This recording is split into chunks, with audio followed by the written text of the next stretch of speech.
Hello, everyone. Welcome back to Gaming the System, the Feminist Gaming Podcast. Today, we are going to be talking, hopefully exhaustively, about the game of tennis, because it is Wimbledon here in the UK, one of the four Grand Slams, one of the absolute highlights of the tennis year, probably the quintessential British sporting event. I'm Matt, and we have Alex. Hello. And Alex is a tennis fanatic. I think that's fair to say. Yeah. So, how has Wimbledon been going this year? And I'll save the second question till after you've said how it's going this year. Go ahead. Okay. Well, it's back to full capacity this year after reduced capacity last year because of COVID. So almost normal again. Obviously, there have been a few players that have had to pull out because of COVID, so it's obviously not disappeared, and nobody should ever be taking it lightly. But generally, in terms of how it's going, it's an interesting year because it's the 100th anniversary of Centre Court, so a lot of history, 100 years of it being on that site, and a few changes have been taking place, particularly as we move into the second week, into the quarterfinals and semi-finals, because they've merged the men's and women's quarters semis together, where they used to have separate days.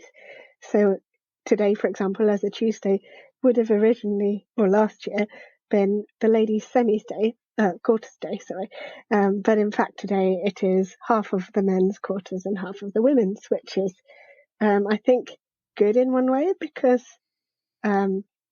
it keeps it one day between matches for everybody who's already in these halves of the draw, but bad in another because it kind of used to shine the spotlight on the women's and men's game individually on each of those days and gave the women a platform more in the second week, which we'll see how it goes because it's the first time they've done it this year, a new change, and they're always implementing changes sort of year on year. So it's just interesting to see, really. Yeah. It's so interesting, like thinking of the pandemic as a thing in the past now. Do you feel like it's massively different this year from last year? It's not too different. I mean, for those that don't know, I'll explain. Basically, I do my best to try and get to Wimbledon pretty much every year. I'm very lucky to be able to go because it's not something that everybody is able to afford. And I know this year is probably there's been less people going in general because they have a maximum capacity of 46,000. And I think on the first day, capacity was down to its lowest level since 2007, which was really interesting to hear about. And I think obviously the cost of living and COVID's had an impact on that. Sorry, I've lost the thread of your original question. You're asking. It's the extent to which it is different this year. Yeah, but generally though, I mean, I haven't noticed a huge difference between this year and last year, other than they're not checking your COVID pass this year. But they do advise that you stay home, obviously, if you feel unwell or you test positive for COVID. But otherwise, and entry is all electronic now. They've moved away from like paper ballots and paper tickets. So you'd have to find it on the app on your phone and have it scanned with a QR code, which is new for the last 2 years. I think COVID kind of gave them a shove to kind of move into the digital world a little bit more. So I don't know whether that's had an impact because, not being funny, a lot of older people tend to go to, like retired people who have the time, go to Wimbledon, and that might have alienated them, the move to digital tickets and things. So that's also another aspect. And again, obviously, the big thing I haven't mentioned is the ban of Russian and Belarusian players due to the war in Ukraine. We had the news, I think, just yesterday that Wimbledon and the LTA have been fined by the WTA, and that's the Women's Tennis Association, for banning Russian and Belarusian athletes. And you might know already that they've removed the ranking points for both the women, men, and wheelchair tennis players as well. from this tournament. So nobody's going to get any ranking points from it because the tours were upset that the Russian and Belarusian players have been banned. Wherever you stand on it, it's a little bit of a mess. But otherwise, it's not impacted too much on like the general feel, I would say. So Wimbledon has banned these players, Yes. not the not the tours, WTA, no. not the And the tours. tours have taken objection to it because they say you can't just ban someone based on their nationality. This is against their human rights and things.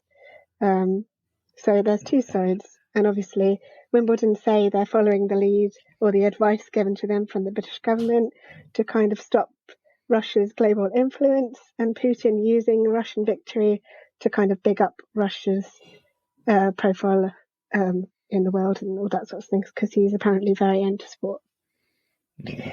What do you think about that decision to ban these players? I think it's good in a way because no other Grand Slam's done it so far in the year, and it's definitely sending a message. The US Open aren't going to do it. That's the next Grand Slam. They're going to allow Russian and Belarusian players. But I was kind of like, at the moment in men's tennis, the world number one is Daniil Medvedev, who's a Russian player. And to have him missing from the draw obviously leaves a gap. Because I enjoy him as a tennis player, I was a bit miffed that we weren't going to get the opportunity to see these players play. Obviously, they're still in the prime of their game. We're going to have plenty of years and chances to see them.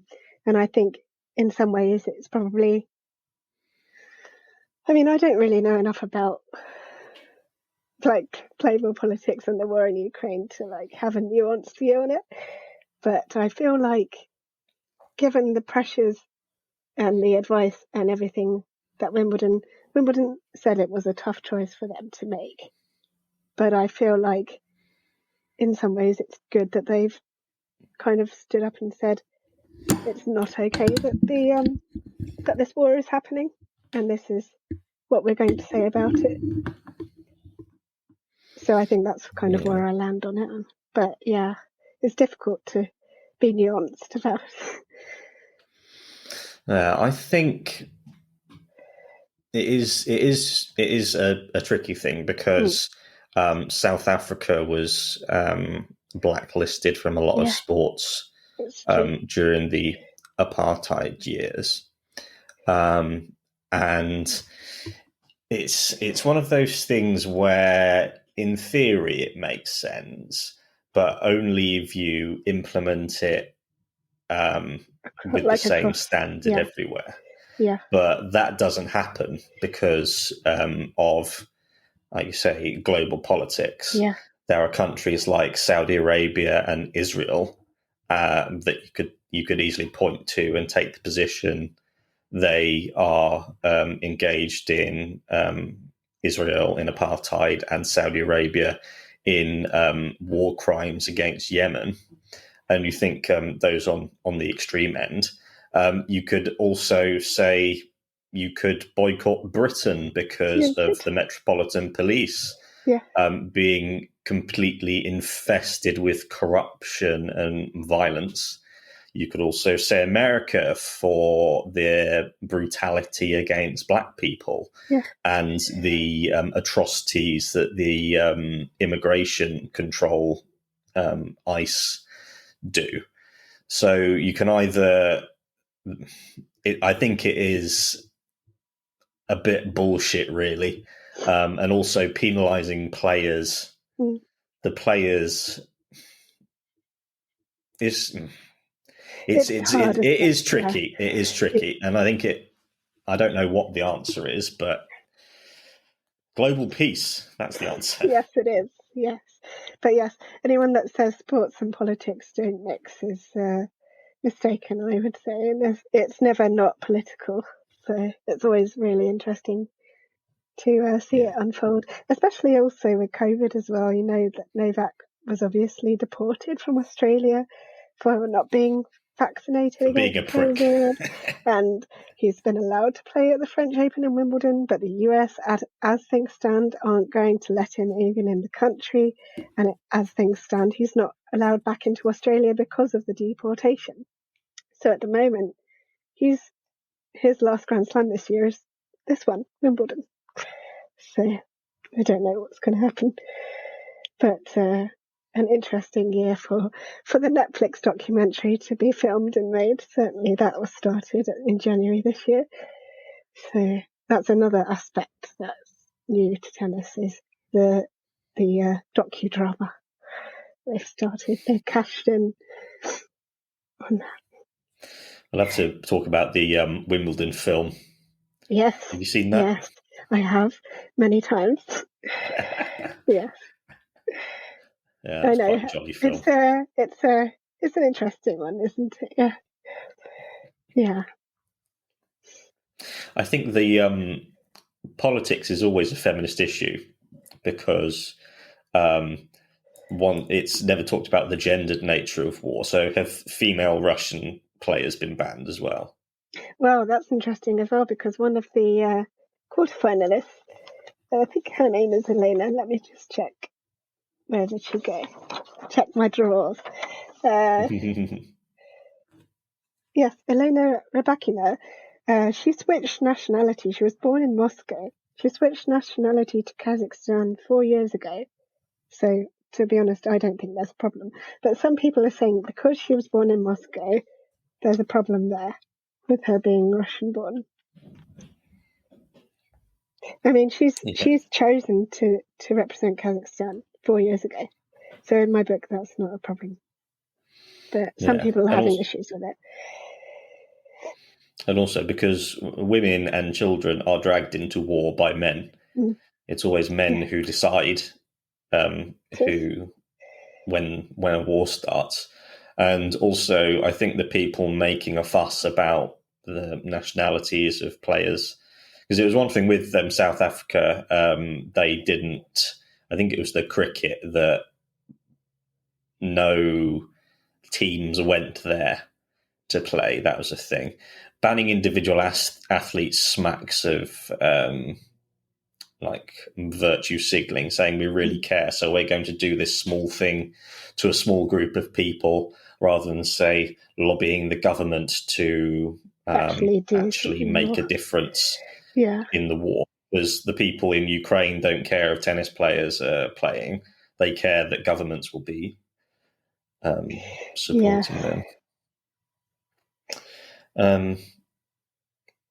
We'll go. It's a shame, because I think the reason that it's important that we do this is to sort of peel back the veneer of this sort of quintessentially British wonderful thing, to show that the reason feminism is so important and women's rights and fighting for that is so important is because of the dark side of things like this. Mm-hmm. We'll start off with, shall we go with angry men? Okay, yes, I can talk about angry men, yes. Are you thinking was Kyrgios' angriest match so far, I think? I think it's one of the angriest I've ever seen live. It wasn't a pleasant watch. I'll say that from the off. I felt uncomfortable. I felt like at certain stages it might have even come to blows. That's how aggravated they seemed. It's difficult to summarize in a sentence, but basically they played each other on Saturday. I already knew they didn't like each other. Anyone that doesn't know Nick Kyrgios,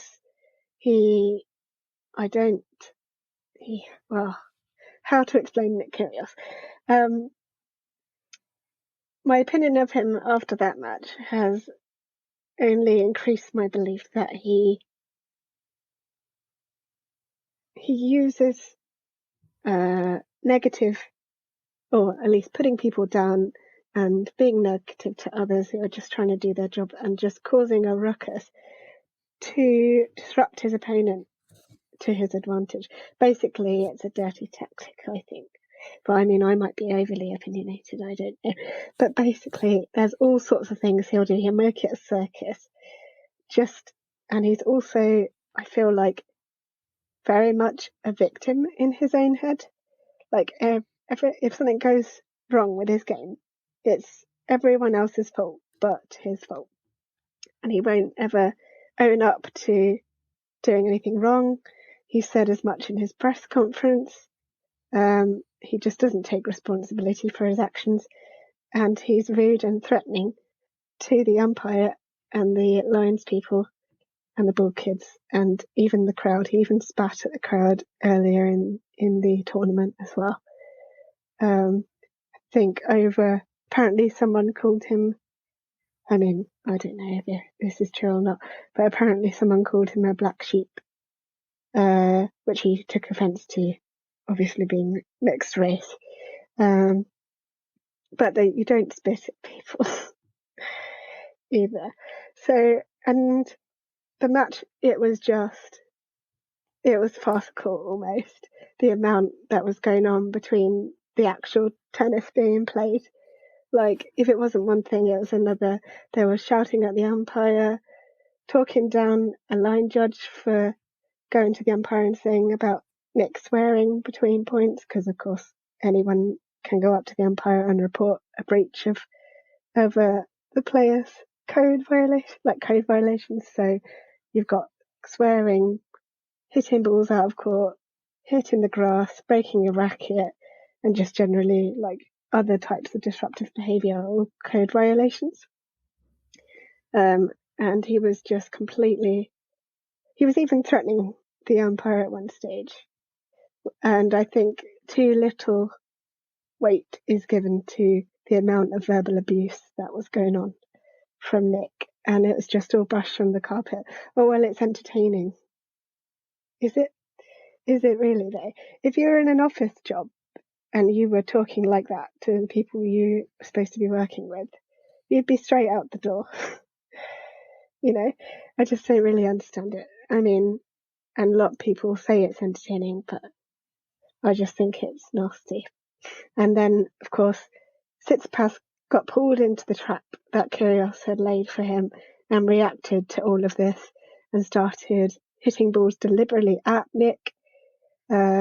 At one point, he had a passive-aggressive conversation with the umpire because there's two separate towel boxes at the end of the court for the players' towels to separate them out because of COVID.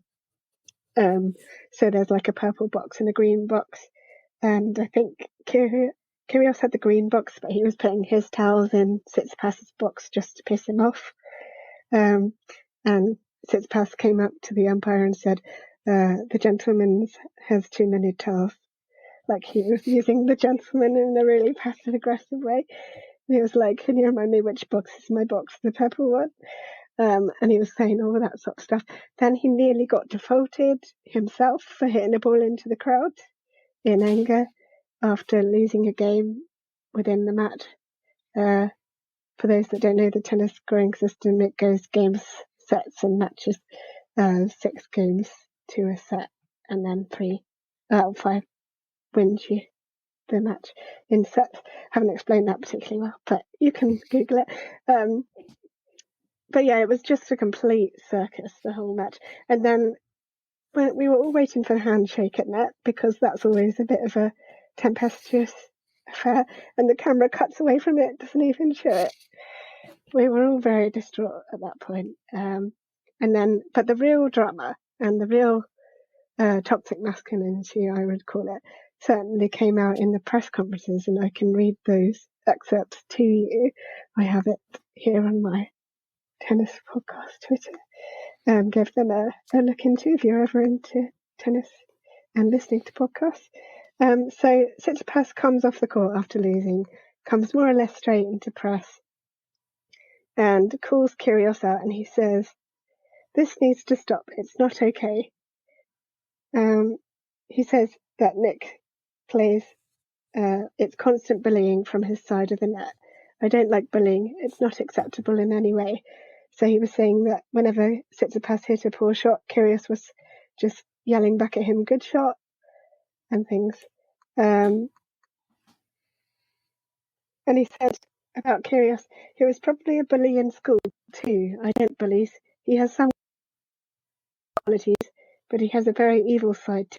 And of course, when Kyrgios came into press after the winner's interview on court, he was told about what Tsitsipas had said, because that's what journalists like to do.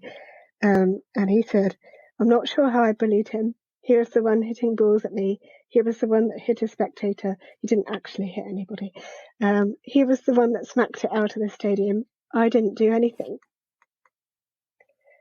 So it was just like a playground, really. And I don't have time for it. But yeah, I mean, I don't know how you feel about all of that, Matt. I don't know if you ever caught any of the match, or there are highlights out there for anyone that wants to go see.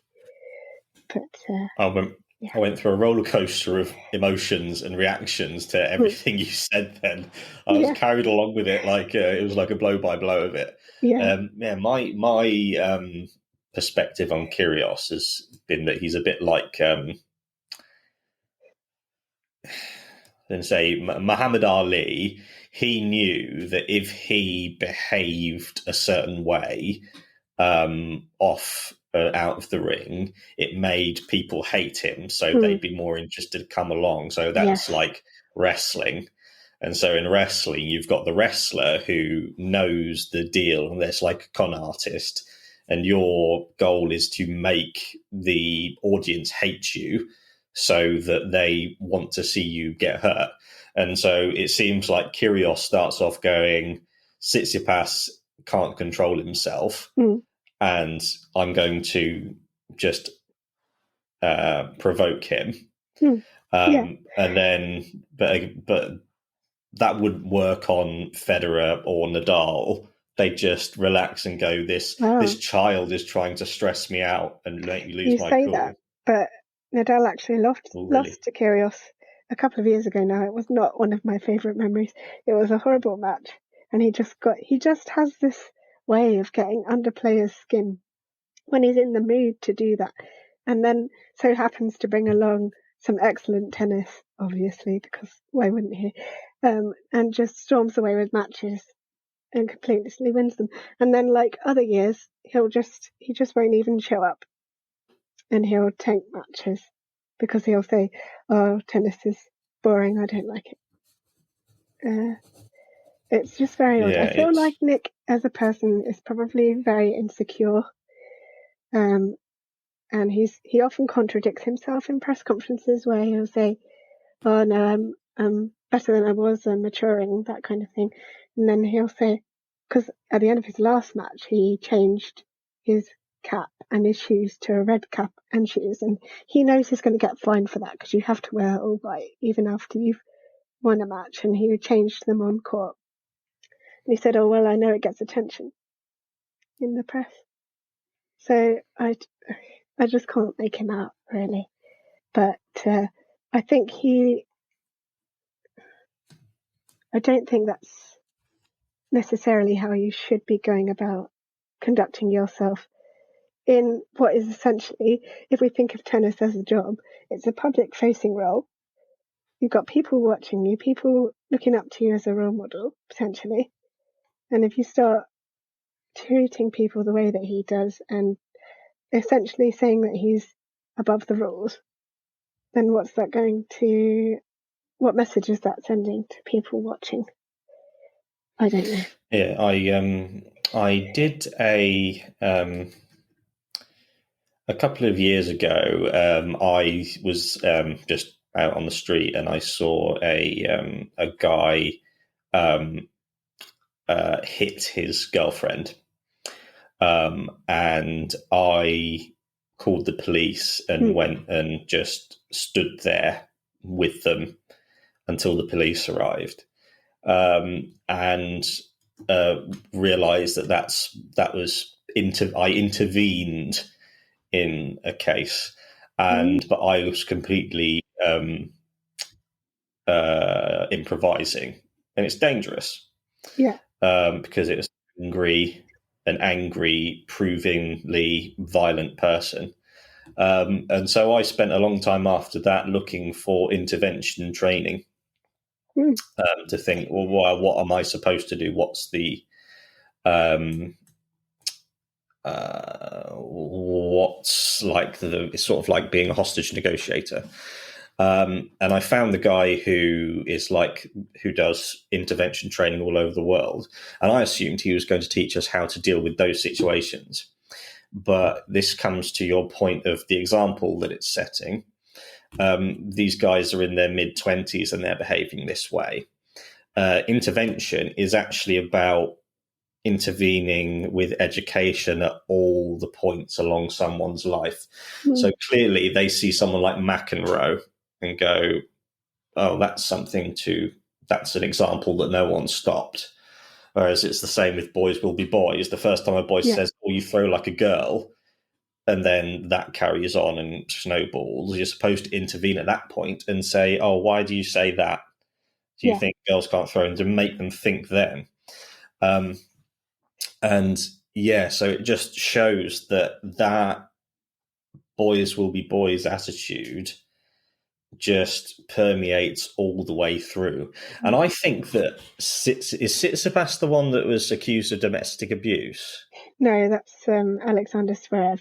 He's German. Oh, okay. Tsitsipas is Greek. Yeah, it's that reactionary anger.